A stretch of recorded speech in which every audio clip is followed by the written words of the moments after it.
Hello, Wildcats. This is Miss Ivy here for Monday's Marvelous Book Talk.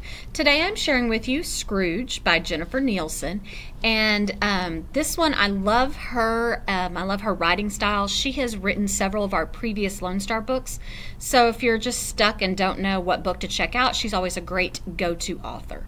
So in this one, as a lethal plague sweeps through the land, Annie is shocked when she is captured and forced to take the test to see if she has the evil virus Scrouge. She's even more shocked when she finds out that she tests positive.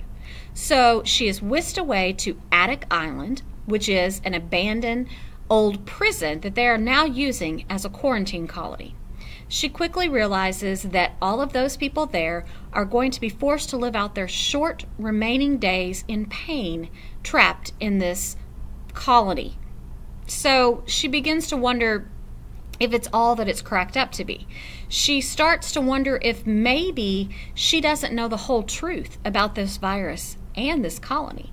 So she wonders if she's part of some devious plot. So with her friend, they set out together to find out all of the answers and to uncover the truth and what is actually going on. But the real question is, will she survive long enough to find out? So to find out, read Scrouge. This is Miss Ivy coming at you from your Wayside Library.